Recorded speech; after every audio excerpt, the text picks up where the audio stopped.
Welcome to another episode of Unconditional with Norbie Schickel, a podcast in which we explore what it takes to reclaim radical health and fitness, build an unstoppable mindset, and create your most unlimited and unconditional life. For those joining me for the first time, I am a father, I am an entrepreneur, and I'm just a guy who's been obsessed with all things health and fitness for, frankly, as long as I can remember. It's good to have you. For those who've been with me before, of course, a warm welcome back after this Thanksgiving holiday. I had an awesome time, had an opportunity to see some people, see some family that I haven't seen for a long time. So I'm just filled with a ton of gratitude, had an awesome time, and spent some time in a climate that's much, much colder than sunny Central Florida, where I am today.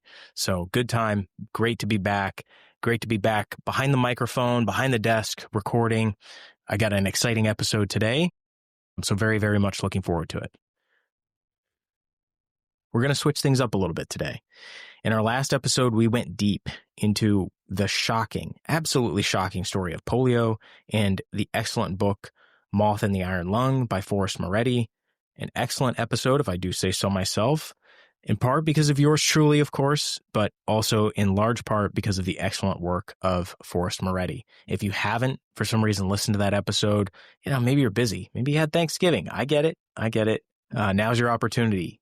After this episode, go back and listen to that one. Okay, the story is unbelievable. Whenever you learned about polio, this story is much, much different than that. I promise you, well worth it. It's a lengthy episode. We go in depth, but it's worth the time. And if you're somewhat familiar with some of the more recent controversy of polio, maybe you've, say, been exposed to the ideas or the work of Dr. Suzanne Humphries. She's been on the Joe Rogan Experience. Then you may be thinking, yeah, I already know. It's a story about vaccines and it's a story about viruses. And there's some questions as to whether the vaccine was really responsible for the decline in polio. Now, I know what you're thinking. You may be thinking, I already know it. No, you don't. Okay, this story is much, much more than that. It's much more than a story of virus and vaccine. Okay, and the implications for health today are profound. The implications and just the shocking parallels between polio, something that happened, specifically an epidemic that happened like 100 years ago, and COVID-19, it's unbelievable. Okay, it's a page turner, or I don't know, a podcast turner. I don't know what the metaphor would be there, but either way, excellent episode. I'm just plugging the heck out of it because I worked hard on it and I think it's quite good. So if for some reason you haven't listened to it, definitely go check that out. But today, like I said, today is different. Today we are going to talk fitness. Okay, we're easing into fitness. I'll say that. Okay, it's kind of funny because this is a health and fitness podcast, and by my count, we are probably at episode 14, episode 15, something like that. And this might be the first episode on fitness. Kind of shocking, I know. Kind of funny, especially as somebody who's the co-founder of an athletic apparel company, Anthem Athletics. Shameless plug. If you need some excellent fight gear or workout gear, definitely check us out. But not only that, I've been into working out for as long as I can remember. And this is really the first episode in which we're talking about fitness. And on a personal level, I'll say this. Most people in my real life, at least as of yet, are not asking me about polio. Okay, that is a shame because I feel like I should be talking about polio more. But they're not asking me about polio, not as of yet. But the question I probably get asked the most is, in general, how do I manage to stay lean? What do I do for my workouts? How do I manage to stay ripped? Okay. A few weeks ago, we dove into Ozempic, GLP-1s, and injectable weight loss drugs. And again, the excellent book by Johan Hari. Check out the book, check out the episode, all that. And while my eyes were open to some limited cases, I mean very limited cases, in which I believe injectable weight loss drugs probably make sense, probably make a whole lot of sense, are they the right first step? Given the risk profile, the significant unknowns with these higher level doses used for weight loss, my humble opinion is probably not. Are they the right move for people who are looking to lose 10 pounds for a wedding? I feel pretty confident in saying no. No, that's not the right use case. Probably not worth the risk. But also, as we discussed in that episode, there is a massive massive issue. The state of metabolic health in most of the developed world is abysmal. Conservative estimates place the number of deaths from obesity and diet-related disease at around 112,000 Americans each year. Other credible estimates have this number at over 600,000. 600,000 deaths every year in the United States alone. Okay, just 600,000. Just let that number sink in. I've said this before, but it's the entire city of Boston, the entire state of Wyoming, gone, done, dusted, from something that the experts tell us is largely preventable. But the question is how? Diet and exercise? How's that been working? Eat less, move more? This has been the answer for the last 50 years, and Americans have gotten sicker and fatter and less vital. The obesity rate in the United States has risen from 15% in the 1970s to over 40% of the adult American population today. That's a near tripling. Perhaps most shocking, the obesity rate among American children has 4x'd in the same time period. Obesity, something which historically almost never affected active young children, has gone from 5% to 20% in the last 50 years. Lower starting point than the adult numbers, but faster growth. Okay, it's shocking, scary. It's unacceptable. And I say that not from a place of judgment. I am a father, and I'm trying to navigate this insane world of toxic food dyes, of seed oils and additives that, let's remember, all the experts told us were just fine. And as I've said before, I've been obese. I was chubby as a kid, but also as an adult. Early in my corporate career after college, I jumped up to 223 pounds. With a height of 5'11", that gave me a BMI of 32.8. Now, I didn't know it at the time, but I was obese. So I get it. And there's truly, truly no judgment. Never from me. Nada. Ever. I've banged this drum before, but weight is not a moral issue. Whether you are overweight, underweight, or you're sitting right at your ideal body weight. Weight is not a moral issue. It just has nothing to do with it. Zero, zip, nada, with being a good person or a bad person. And it's very, very important to say, I'll say this over and over again, because there is so much shame, so much judgment, so much assumption around the subject of weight loss, and body shape. And I just have to say it, this is wrong. It's not only wrong, but it's also unhelpful. It's even more than that. It's likely counterproductive. Okay, again, Johann Hari goes into this in even more detail in Magic Pill. Definitely check that out if you haven't. Getting past shame on this subject, getting past judgment on this subject is incredibly important. But we also get that from the perspective of health span, lifespan, and just overall quality of life. Obesity can come with a price. So while some aspects of the body positivity movement have been great, going too far in the other direction, claiming that it makes no difference to an individual's health outcome, whether they are severely obese or have a BMI in the, quote, normal range, that's not the right answer either. And I think one of the reasons this conversation has gotten so twisted is that the conventional wisdom hasn't worked. Clearly, many people have tried to eat less and move more, but obesity rates continue to climb. We picked on my country, the United States, but the rest of the world is playing catch up. As other countries become wealthy, as other countries join the industrialized, the modern food supply, they get the same results. They get fat. They get diabetes. They get obese. With the exception of one country, and that is Japan. Japan is the only country to industrialize, to get wealthy, to improve their economic health without sacrificing the nation's metabolic health in order to do so. Now, how do they do it? Good genes? Early access to Ozempic? No, nothing like that. In the book Magic Pill, Johann Hari explores this very question. And maybe the Japanese are just genetically predisposed to being thin. Possible. But again, I find this book so fascinating, so I'll just plug it again. Definitely go check it out. But it's not that. As you probably know, there are a lot of ethnic Japanese living on the island of Hawaii. In other words, the same or perhaps similar genetic stock to those living in Japan. But their metabolic outcomes are vastly different. Apparently, pretty much the same as their non-Japanese American counterparts. Just as fat, just as sick. Why is that the case? And of course, it's not GLP-1 agonists either.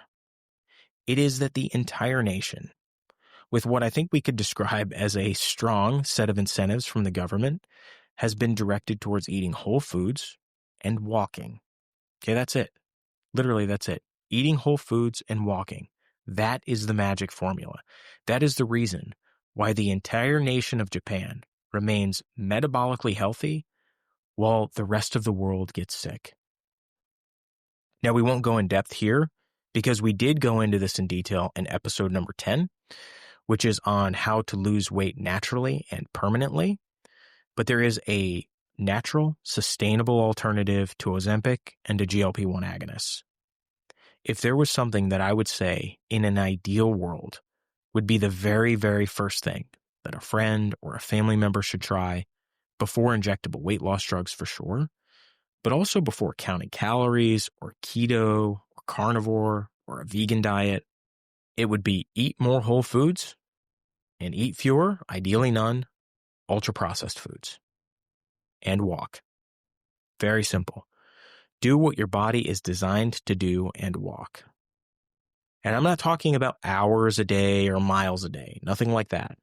I'm talking about even 10 minutes after dinner to start and changing one meal from a meal that's likely ultra-processed, probably something like breakfast, to a whole foods nutrient-dense meal.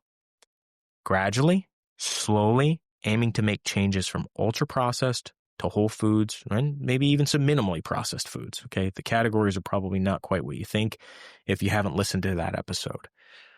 But doing that, those two changes, most people are going to start to see very, very good results. Results that are great and results that are sustainable. And they don't come with any additional cost, no needles, no unknown side effects. They're going to rear their ugly head 10 years down the road. Okay, so that's where I would start. Knowing what I know now, if I were going to advise a friend, a loved one on where to start with diet. And I don't mean cutting calories, but keeping the content of the diet the same. Not at all. I mean ignoring calories for now, maybe even forever, and eating more of the most nutrient-dense, satiety-inducing foods. Whole foods, real foods, nature's Ozempic, so to speak, and walking. But let's be clear. This is something like 80% diet and 20% walking. We are not simply attempting to burn off excess calories. We're not thinking in terms of deficits, none of that, okay? Just building a very strong, very sustainable base at the bottom of the pyramid, which is whole foods and moving in the simplest way that your body was designed to move, which is simply to walk, okay? It worked in Japan. It worked for me. It will work for you. Bodybuilders use walking to cut weight. Whole foods and walking, right? Most bodybuilders, they cook their own food, okay? They're eating many, many, many more whole foods than the average person is. That's very fascinating to me. It sounds so simple. It sounds almost too good to be true, but trust me, stay consistent, give it time. You will not be disappointed. And again, if you're thinking calories in, calories out, it's just about the macros, go back to those episodes, okay? The one on Ozempic and the follow-up on the one losing weight naturally. Now, let's say that you've been on the path of whole foods and you've been on the walking for a bit. Maybe you're just at a different point in your health and fitness journey, right? Maybe you're not obese, but maybe you're just a little softer than you'd like, okay? Maybe you've made some real progress. You've lost a lot of weight. I've seen some before and after pictures of people online. I know there are many people that fall into this category, okay? But you want to take it a little bit further, right? You want to go a step further. Maybe it's nice to look good in a suit or a dress, but what about in a tank top or at the beach or in the bedroom? Is there a simple, effective, sustainable solution to build, dare I say, an impressive physique? Not only to lean out, but to build some muscle at the same time? Get ripped? Call it vain, but What about abs? Is that possible? Is it attainable? Yes, it absolutely is. And do you need to dedicate 2 hours in the gym every day and inject a boatload of pharmaceuticals in order to do it? The short answer is no. No, you do not. And that is the topic of our episode today. In this episode, I am going to share 2 very simple, very effective tools, workout programs, protocols, I'm not sure what to call them, 2 effective workouts that have really, really worked for me. And again, like I said, I'm not the advice giving type, but if I were just going to let something out into the ether to share the results of at this point in time, 10, 12 year long experiment that have worked really, really well for me, and I've done other things, that is the point of this episode today. These are a few things that I believe are accessible to most people, maybe almost anybody. If I were going to say whole foods and walking would be phase 1, this would definitely be a phase 2. This would definitely be the next thing that I would look at. If you're interested in body recomposition, if you're interested in building that dream physique, if you're interested in abs, hey, it's vain, I get it, but hey, you know what? It matters, okay? Appearance matters. Anybody who tells you otherwise, I'd like to talk to them. I wonder what they're looking at. So these things do matter, okay?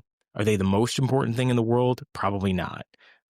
Will they make your life a little bit better in certain aspects? Sure, absolutely. They absolutely can. Now, there are some very important caveats here. When somebody says fitness or getting in shape or getting lean or getting ripped, we're talking about something that is subjective, okay? Unlike something like numbers on a scale, when we're talking about what is an impressive physique or what is a desirable physique, any of that, this is highly subjective, okay? So I'm going to try as best as I can to talk about the kinds of physique, the kinds of results, what might be attainable, what might not be attainable, okay? So let's start at what this isn't, okay? If you look at, say, the Mr. Olympia competition and think, that is my dream physique, this is not for you, okay? I'll just go right out and say that, okay? This isn't for you. Nothing wrong with that. That's a different world, okay? Guys that are on performance-enhancing drugs for many years, guys that are spending 2 hours in the gym for many years, guys that are consuming, significant calorie surpluses, significant protein surpluses, only to then dramatically cut for that, 1% of the year, less than 0.5% of the year so that they can peak for a performance. That's a completely different beast. Okay. Nothing wrong with that necessarily per se. But that's not what this is.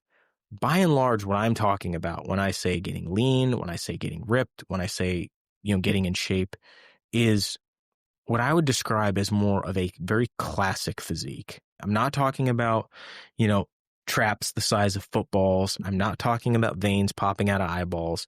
I'm not talking about any of that. Okay. I'm thinking, when I say lean and ripped, think lean CrossFitters, think gymnasts, think fighters, right? Functional training, maybe calisthenics. Okay. That's what I'm talking about. People that, look good, people that are going to have certainly a good amount of muscle mass, and those muscles better be working from where I'm sitting, right? High intensity type stuff. But if your goal is hypertrophy, muscle gain at any price, there are many, many, many other people that are going to be much better to listen to than me on the subject. Okay. That's just never been a goal of mine. That won't be a goal of mine. My goal is not maximum hypertrophy that is going to diminish the quality or standard of my life over the long run. Okay. And that is the sad end result for many of these guys. Okay. As impressive as they are, as I fully get it, and I recognize the amount of tremendous hard work, dedication, and discipline that goes into building such a phenomenal physique for that short amount of time. We can also look back and say objectively that this is shortening your life. There are going to be many, many, many issues that come down the road with building and sustaining that sort of a physique. Okay. That's just the reality for right now, at least as of where we sit. The heavy use of pharmaceuticals, yes. Will it build, more impressive muscles over the short run? Absolutely. Does it come with a price? I think we both know the answer to that. Okay. So what I'm talking about here is not that. And I will also say, it leads me to another important point, that so much of the fitness advice that you see online, a lot of the stuff that I saw early on is centered around bodybuilding. Okay. Now, bodybuilding is not the only form of fitness, but I think it's fair to say that even when I was getting started back in the 90s, I'm 40, almost 42 now. So, high school, I'm in the, late 90s, early 2000s kind of thing. It was still bodybuilding. Bodybuilding was it. It was really this like brief period of time where all of a sudden CrossFit became very, very mainstream, where things like Olympic lifts, things like high intensity interval training, really, really made itself known to most people within my lifetime. I think there was another earlier phase where there was circuit training, which is hilarious to me. But, like if you go to a park and you see like a fitness loop, that's circuit training, which is essentially like an early form of high intensity interval training. But anyways, getting down a rabbit hole here. But the point is that so much of what we see from a nutrition and an overall fitness standpoint is centered around bodybuilding. Okay. Now let's be clear about what bodybuilding is. Bodybuilding is about hypertrophy, which is, muscle gain, right? Growing bigger muscles, and then obviously there's the counterpoint to that, which is becoming lean so that those muscles can become visible.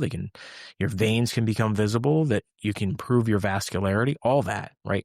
But the point I'm making is that's a very different beast than what, in my experience, most non-bodybuilders are going for, right? Most non-bodybuilders, non-competitive bodybuilders who say, you know what, I want to just look better. I'd like to be a little bit more ripped. I'd like to be more lean. I'd like my muscles to show.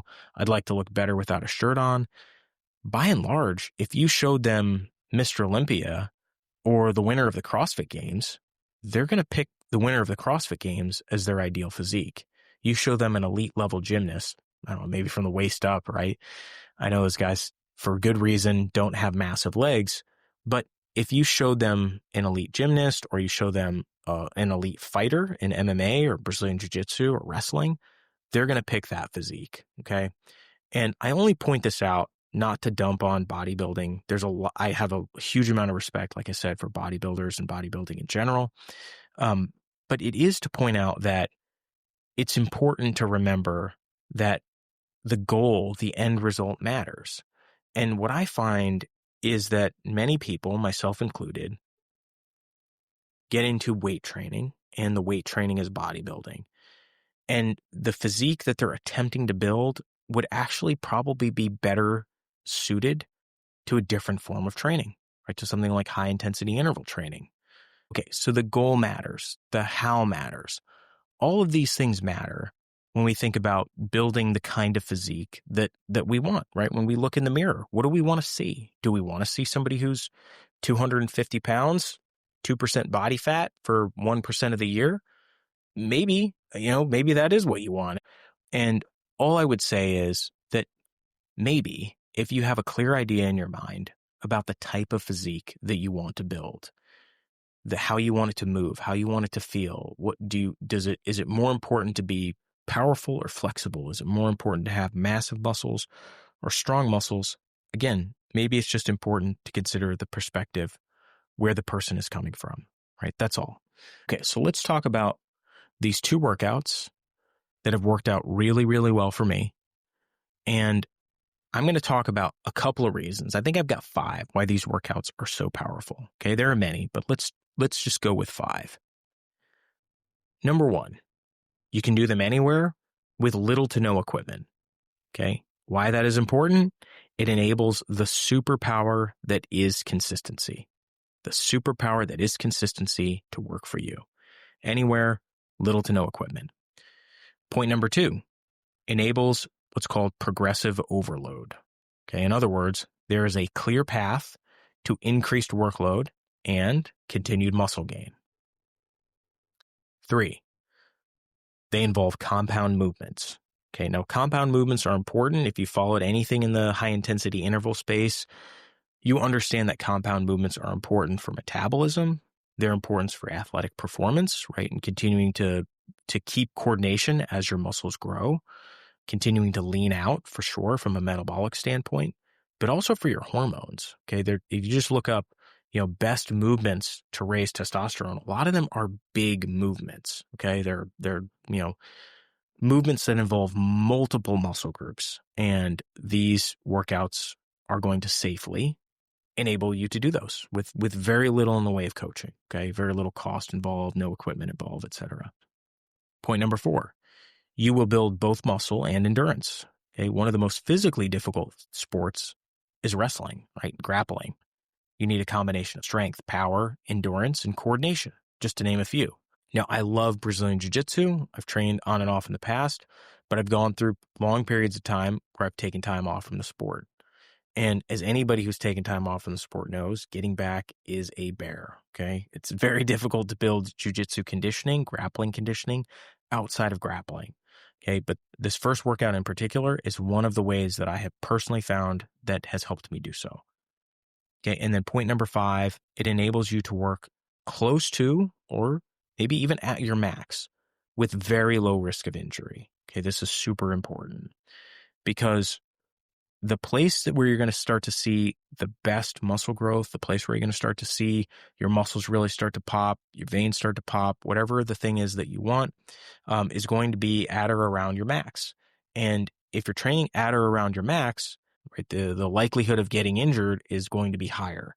But what's nice about these 2 workouts is it enables you to do so with very low risk of injury. At least that's my own assessment. Okay, so let's get one other important caveat out the way, somewhat related to bodybuilding, of course, and that's the topic of PED, performance-enhancing drugs. Now, we're going to go deep on performance-enhancing drugs. I'll be honest with you, this isn't an area that I know that much about, okay? And the reason for that is because I've never done it. It's just not something that's been interesting to me. I know that there are many people who say, for example, TRT has been a complete life changer.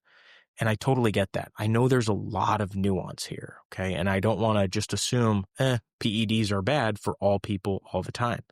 Like I said with Ozempic, I definitely see that there is a use case. Even though my own natural bias is against the use of pharmaceuticals, I definitely, after reading Johan Hari's book, I definitely see the use case in at least, a couple of situations. I read something recently where somebody was saying, it's funny that female hormone replacement therapy is totally accepted. Everybody just kind of accepts it as women get older, that maybe replacing estrogen might be something of benefit. But when it comes to men, there's still this stigma that, if a man is all of a sudden in shape and he's in his 50s, people will say, oh, are you on anything? And he's like, no, just TRT. And even if he's taking a therapeutic dose, they kind of turn their noses up. I don't know. It's interesting. I don't have a formed opinion on it just yet, but I do know that it's something that needs to be explored more for me personally. I don't do any of it.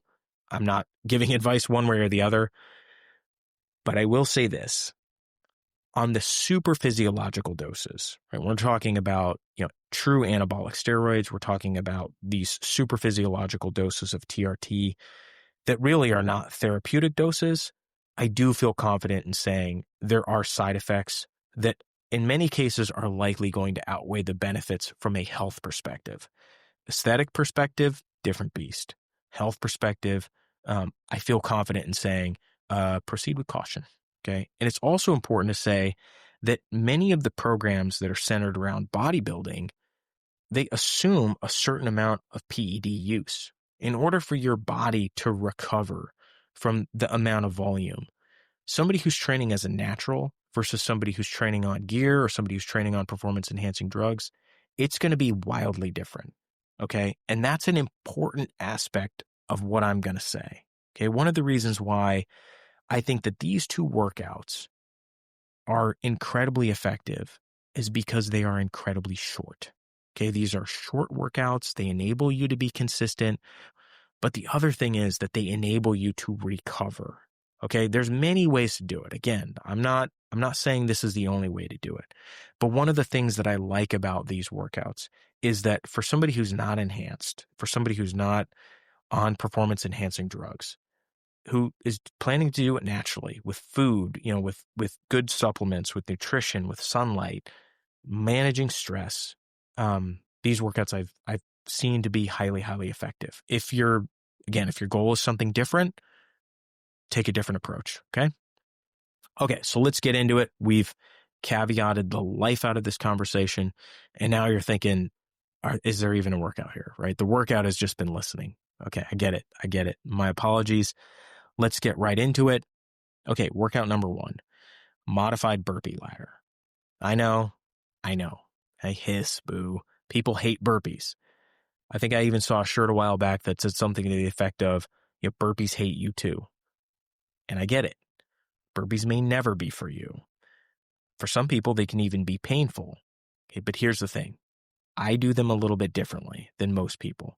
And I can say confidently that more than any single exercise, this workout, this modified burpee, has been absolutely game-changing for my physique. Okay, I think it's contributed to my physique more so than anything. My ability to stay lean, to stay ripped with relatively low effort, I think it's been this single movement. Okay, now what is it? If you don't know what a burpee is, just ignore what I said earlier. Just trust that you're going to love them, okay? And they'll love you too, okay? Everybody does. It's going to be all good, okay? Now, you could go check out a tutorial online, go into YouTube, that sort of thing. But if you're driving, if you're just doing chores or something like this and you're listening to this, let me try to explain it to you with words, and we can go from there. Okay, so step 1, you're going to stand with your feet pretty much shoulder width apart, hands at your side. Step 2, you're going to sort of hinge and squat, bringing your palms to the floor in front of your feet. Step 3, you're going to shoot your feet back so that you wind up in a plank position, okay, as if you were about to do a push-up. Now, for some people, they like to go into a push-up from here. This variation, I don't like it, okay? I don't like the push-up here, and I'll explain why. Step 4, you're going to hop your feet back behind your hands, right? So you're going to from plank position, now shooting your feet back up to where they were before, back into this sort of hip hinge squat position with your hands on the floor. Okay, step 5, you're going to baby hop back to a standing position, bringing your hands up to a light clap, it's my own preference, above your head, and you don't need to jump through the roof, okay? Just a little hop, kind of think jumping jacks, okay? And then step 6, another baby hop as you bring your hands back to your sides. That is, as best as I can describe in words, what a burpee is, okay? Now, there are many, many variations here, but this is what I like as a basic burpee. It works really well for this ladder workout. Okay, now let me explain this ladder concept, and then we'll talk about why I don't like the push-up in this workout. So the ladder is simple, okay? We're going to start to do 1 burpee, then rest, then 2 burpees, then rest, then 3 burpees, then rest, then 4 burpees, then rest. Okay, you get the idea, right? We're going to start with 1, and we're going to increase our reps in our set by 1 every time we go up. And we're going to rest a little bit in between. Okay? And we're going to do that until we get to the top of the ladder. And then we're going to work our way back down the ladder. So if I'm doing a burpee ladder to 10, I'm going to go 1, then 2, then 3, then 4. And I'm going to go all the way up to 10. And then I'm going to do 10. And then I'm going to go back down again. So for the entire workout, I will wind up doing 110 total burpees, 55 on the way down. Okay. Hopefully that makes sense. It's simple. It's effective. It doesn't take much time, and it can be done anywhere. Okay. Anytime. When I worked as a management consultant before starting Anthem Athletics, I traveled a lot for work. And as anybody who's traveled a lot can attest, hotel gyms can be hit or miss, right? You never know what weights they're going to have, what equipment, but this burpee ladder can do this anywhere, even in your own hotel room. Okay, so no excuses, right? None, ever, okay? And that's important because consistency is the superpower here, okay? Habit formation, that's really what we're going for, okay? This workout is effective, but it's only effective if you do it consistently, right? I know everybody knows that, but it's important to say. And from that perspective, it doesn't really matter where you start, okay? Maybe it's 10, maybe you're a stud and you go 20, 25, something like that. It doesn't really matter. 6, 7, just start, okay? That's the point. It's all good. But what I would say as a good barometer to say, okay, when is enough is when it starts to become difficult to breathe. Okay. When you start wanting to really inhale, okay, between those sets, that's when I think you're starting to hit that level, right? Because again, the point is that we want to get close to our max. And what's nice about this movement is there's a very, very low risk of you getting hurt. Okay. You can work close to your maximum, right? With a very low chance of getting hurt. That to me is very, very powerful. Okay. Speaking of breathing, how much rest should I take between sets? So if I do one, then how long before I do two, right? How long do I then do before three? And what I would say is you want to think something like 1-to-1 between work and rest. Right? So that means that if it takes you around 5 seconds to complete your reps, maybe 3 burpees, then you want to rest for around 5 seconds. Okay. That means that when the reps are lower, the rest is shorter. As the reps go higher, the rest is a little longer. Okay. And you'll need it, right? You'll feel it. The more that you do work, the more you're going to need time to breathe. So hopefully that makes sense. Okay. Now, why no push-up? I've said that I don't like the push-up for this variation. And yes, adding a push-up will make it harder. But I don't like it in this case because it is very, very likely that your chest and triceps are what's going to fail first in this movement if you add a push-up. Okay, it's going to fail much, much before, especially with like a couple weeks of doing this. Your triceps, if you add a push-up, are going to fail real fast. Your chest is going to fail real fast. Your legs, your hips, your core, your glutes, they're going to be fine for much longer, right? So if you add the push-up, it's going to create this artificial stop in the movement. You won't be able to do nearly as many reps. And that's important because this movement, as I said, is one of the most powerful movements for building that lean and ripped physique, okay? You're going to build your abs, you're going to build your hip flexors, you're going to build your hips. There's going to be so many of those movements that make you look lean, make you look athletic, but also are important for longevity that get built in this movement. If push-ups are really important, if you want to work chest and triceps, that sort of thing, my recommendation would be finish up your burpees and then do a single set of push-ups to max at the end of your workout. Okay, that's what I would do if I were you and I were advising somebody on push-ups. Of course, just doing the plank, shooting your legs back and then forward, you're still going to get a good work, a good burn on your triceps and a bit on your chest. But if you want more, do one additional set all the way to max at the end of push-ups. Okay, that would be my recommendation. Okay, now we got to talk about progressive overload. We said one of the reasons why this workout is so powerful is that it enables progressive overload. And of course, it should be fairly obvious at this point as to how do we enable progressive overload in this workout. And we just add one number, right? So maybe this week you can get to 8 and back down. Or maybe this week you get to 8 and then you got to drop to 7, right? You can't do 2 8s at the top. Okay, no big deal, right? You can do that. Maybe next week you can get to 9, right? But you see where this goes. The nice thing about this workout, it is incredibly simple to know what work you did. It's incredibly simple to know what the next step is. And like I said, the goal is to continually push to get into that max rep range. And the max rep range, you're going to know because it's going to be really hard. You're going to be sucking wind. Okay? Easy peasy. Now, how high should you go? Let's say you start to get very, very developed. I mean, as far as I'm concerned, go as high as you want. But mathematically, the total number of reps is going to start increasing faster as the numbers get bigger. Okay, so just for an example, going from a ladder of 7 to 8 is going to add 16 reps. Right? So if you do a burpee ladder of 7 versus a burpee ladder of 8, you get 16 more reps, total number of reps by doing that. But if you go from, say, a burpee ladder of 24 to a burpee ladder of 25, you're going to add 50 reps. Now, I've used this workout for a very, very long time, something like 10 plus years. It has a place near and dear in my heart. It's one of my secrets, if you will. So I share it with you. Go out and enjoy. I love doing this outside too. Great way to get some sun, take the shirt off, get to the beach. out in the field, just great. Like I said, can do it anywhere. Super simple. It's super effective. Okay, now I did mention that there is a modification I like, a better burpee, if you will.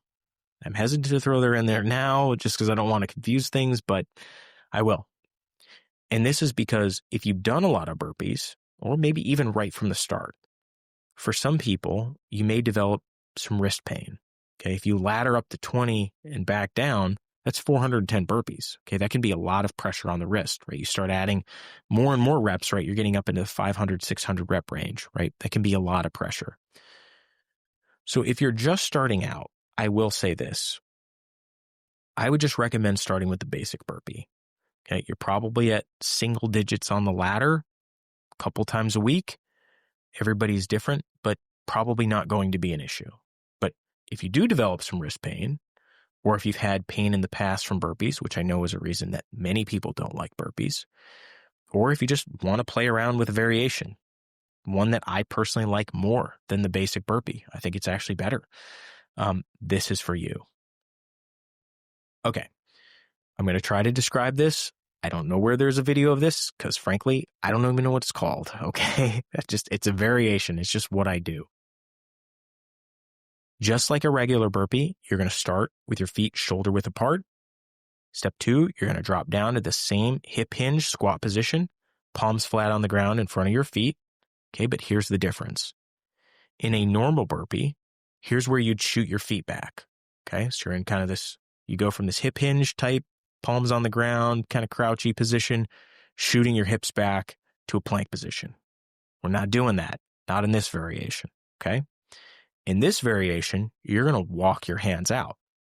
So think something like 1, 2, 3 little baby hand walks out to the plank position. So instead of shooting your legs back, you're going to walk your hands out to a plank position, this sort of high push-up position. Now in step 3, instead of jumping your feet forward from this position, you're going to drop down into a push-up. Okay, now I know you're like, what? You just told me push-ups are terrible. Okay, bear with me. You're going to drop down into a push-up.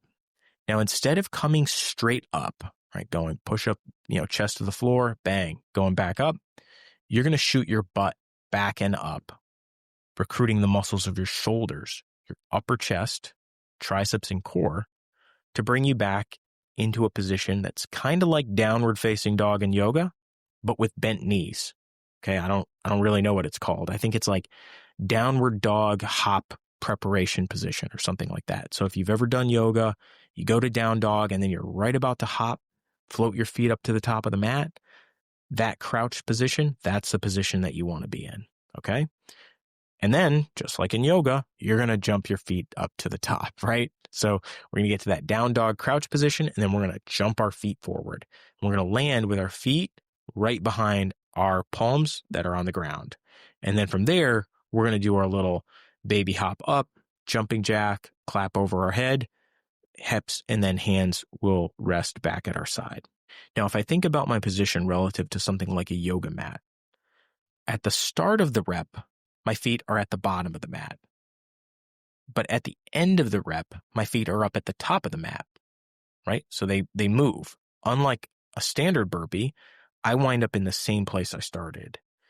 But with this variation, I wind up almost a full body length ahead of where I started, okay? And what I like to do, again, I like this because I can do it anywhere, is instead of continuing, right, just sort of, rabbit hopping off into perpetuity, I just turn around, right? I take like 1 or 2 pivot steps and I face back the other direction. And then I do my walkout burpee. Maybe they're called walkout burpees. I don't know. That'd be a good name. But then I do my walkout burpee the other way, right? Hip hinge, low squat down, 1, 2, 3 little baby walks, shoot my hips back, little bunny hop forward, jumping jack over my head, arms back to side. Okay. And then I turn around. So by just simply turning around at the end of my repetition, I can just whoop one way and then just turn around and whoop the other way back. Okay. That's the technical term for it. You just whoop. Okay. Now, why do I like this variation? First and foremost, it is easier on the wrists. Okay. By walking your hands out, you will slow the movement down and you'll resist that natural temptation to just want to slam those hands down into a push-up position when you're doing a lot of burpees. Okay. Totally natural, especially when you start to get fatigued. So if you're getting up into the 20 plus ladder range, I would consider making the switch.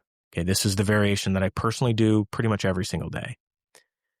Okay, now you're thinking, but wait a second. You just sold me on not doing push-ups and now you're saying do push-ups. But there is a reason why I like the push-up here. When you add a push-up with the standard burpee, it significantly increases the workload on the chest and triceps without doing so on the legs, core, hip, or back. But in this variety, yes, the push-up increases the work for the chest and triceps, but it also increases the work for the hips, core, and legs. Okay, it brings much more involvement of the shoulders too.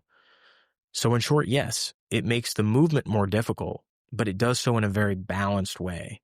Okay, at least when I'm doing this, I don't feel that one part of my body fatigues significantly before the other muscles that are being worked in this movement.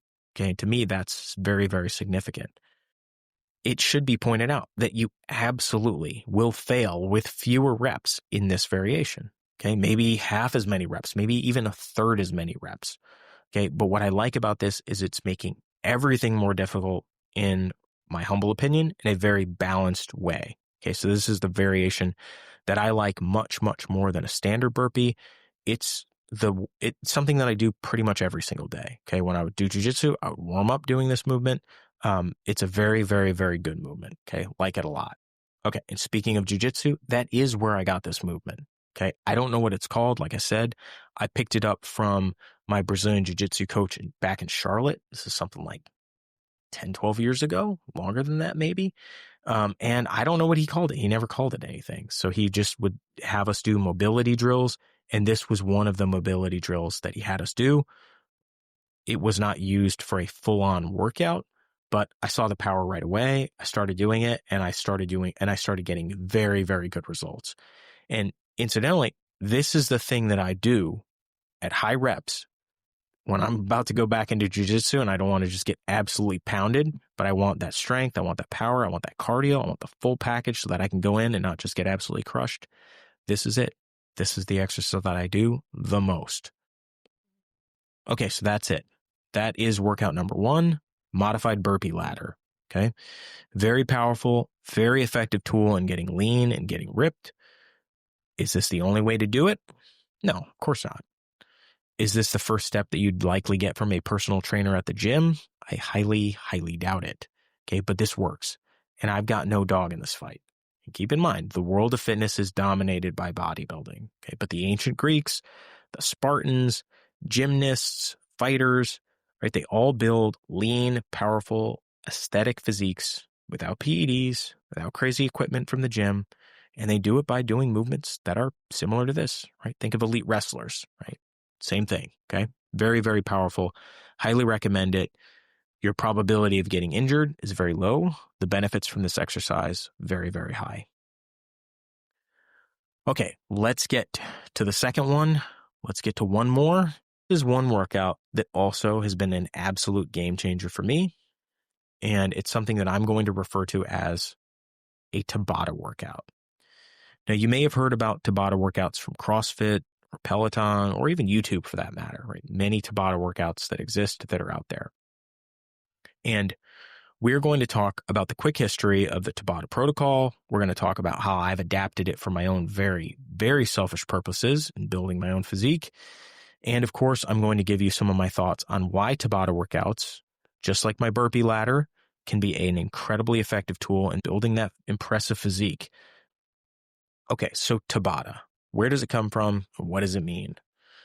Now, I use this term, and many other people will use this term, but I will tell you right from the start that this probably is a bastardization of this term. And the history here is a little bit interesting. It has to do with Japanese speed skaters back in the 1990s. Okay, and essentially there was a protocol developed by a Dr. Izumi, I think I'm pronouncing that name correctly, Dr. Izumi Tabata, which compared essentially very short sessions of high intensity versus a much longer session of moderate intensity. Okay, and this was actually published up in a research paper in 1996. Okay, so there were two groups, those that were working at a moderate intensity, steady state training, approximately 70% of VO2 max for 60 minutes. Okay, so for a full hour. And the second group was training under a high-intensity interval training protocol. This is what we now refer to as a Tabata, but a Tabata protocol of 20 seconds of all-out effort, okay, maximum effort, followed by 10 seconds of rest. And then 20 seconds of maximal effort, followed by 10 seconds of rest, right? So each one of those intervals, the 20 seconds of work with the 10 seconds of rest being one round, it was for a total of 8 rounds, a combined workload of 4 minutes, okay, 4 minutes total. So we're comparing moderate intensity of an hour to high intensity of 4 minutes, okay, 4 minutes of work. Now, what were the findings? So interestingly, the Tabata protocol increased VO2 max, right? A measure of aerobic fitness, right? Cardio fitness. And it did so as much as the hour-long session. Okay, so that's interesting. So we'd say it's probably very efficient. But it also significantly and probably unexpectedly improved anaerobic capacity, right? Something that the moderate protocol did not. This dual improvement was groundbreaking. Okay. The study concluded that short, extremely intense exercise intervals could produce remarkable fitness gains in a fraction of the time. Now, it's important to point out that the original protocol was not designed for strength training. It wasn't designed for maximizing hypertrophy or even CrossFit training. Okay. This is a very narrow focus. This is speed skating. Okay. Something which has both a cardio and it's a power, a speed component for sure. Okay. Muscle growth not necessarily being the primary objective.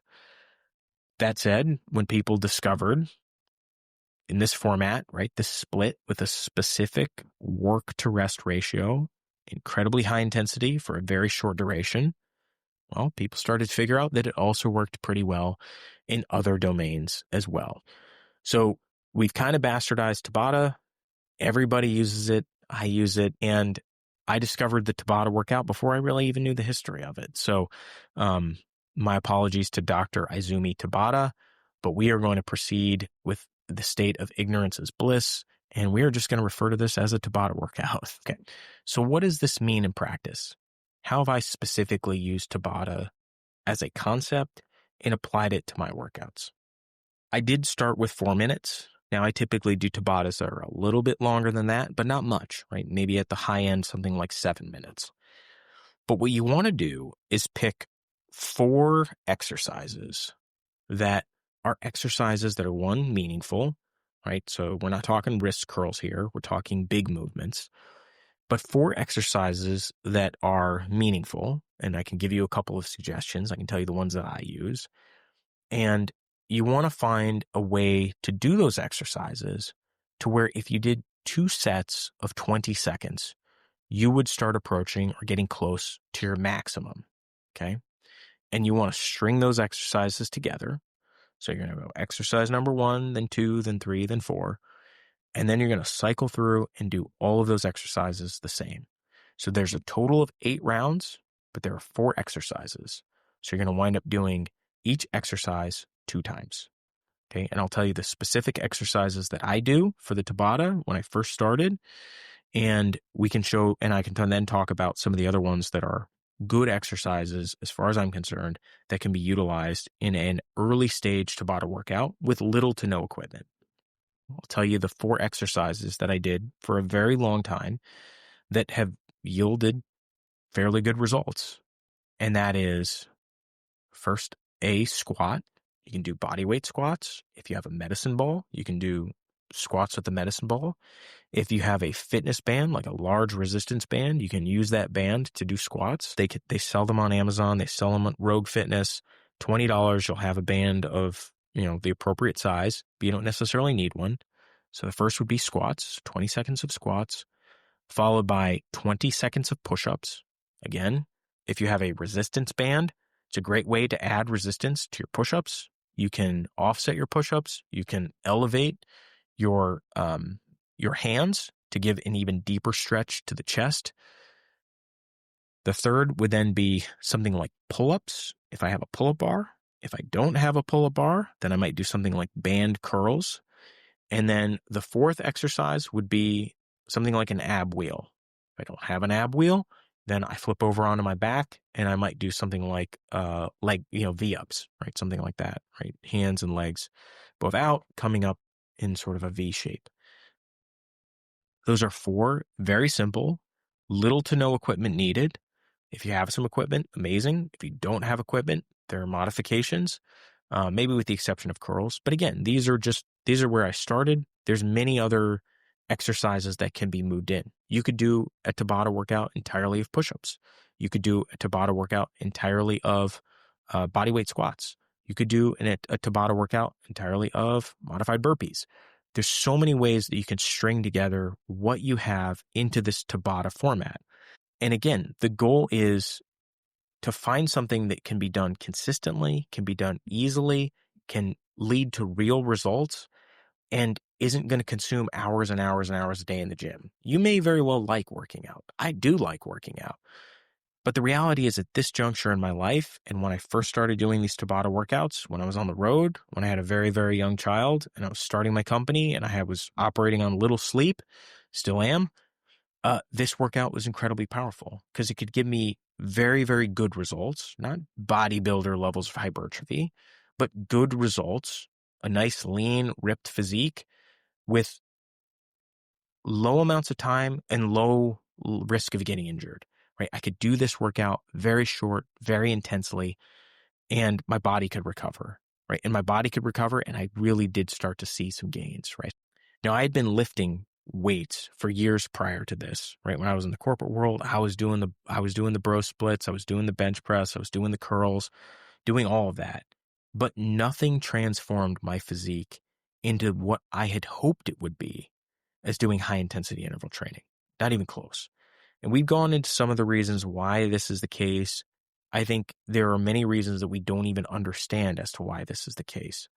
But again, if you look at fighters, you look at wrestlers, you look at gymnasts, you look at the Greeks, you look at the ancient Spartans, you look at those statues of, these guys that have this sort of lean, ripped aesthetic physique. It's not the only physique. It's not the physique for everybody. But if that is something that is of interest, these are 2 incredibly powerful, incredibly simple ways that have really, really helped me build that physique, and not only build it, but maintain it without spending hours and hours in the gym, without injecting myself with PEDs, without taking TRT, without any of that. Okay. Now, I think there are reasons for why these workout patterns are so powerful, some known and some that we probably don't know, right? I think a lot of it has to do with hormones. As you start getting up into those max ranges, what that does for your hormones. I think it has a lot to do with your metabolism as you start getting up into those max ranges. But again, that's just, some of it is known, but some of it is just speculation on my part based on my own anecdotal experience. Okay. Now, again, is this for everybody? No, it isn't. But as I said from the very beginning, phase 1, right? Bottom of that pyramid, whole foods. This is we're still at 80% diet, right? As passionate as I am about modified freaking burpees, we need a name, right? Walkout burpees, maybe. But as passionate as I am about this style of training and about the results that I personally have seen, right? It's still 80% diet, at least. Okay, at least 80% diet. You can do all the modified burpees in the world that you want. If you're eating a diet that is incredibly high in ultra-processed foods, you're massively over-consuming calories, right? And we'll get into calories at some point in time. You might get a lot of the cardiovascular benefits, but it's going to be very difficult to get the benefits to the physique that you want. And I'm by no means suggesting that you should go out and start counting calories or anything like that. But I am saying that phase 1, the absolute bottom of the pyramid, is a diet that is rich in whole foods and walking. Okay. And then phase 2, you start getting out of that. You start seeing some light at the end of the tunnel. You've established the habit of eating whole foods. You've established the habit of walking. You're starting to see those numbers on the scale come down or not, but you're starting to see that your clothes are fitting a little bit better. If there was a phase 2, if there was a fast follower that I would recommend, a friend or a loved one, who said, you know what, I'm ready for the next level. I'd like to see some body composition. I'd like to see my abs. Call me vain, but where are some veins? This would be it. Okay, this would be the very, very next thing. Is this the end of it? No. There's still much, much more that you can do, but this is an incredible place to be. Okay. This is going to solve, in my humble opinion, I don't know, most of people's body recomposition desires for the vast majority of people with these two simple workouts. Now, if you're going to put them into like a program and say, well, how many days per week would I do this? How many days per week would I do each one?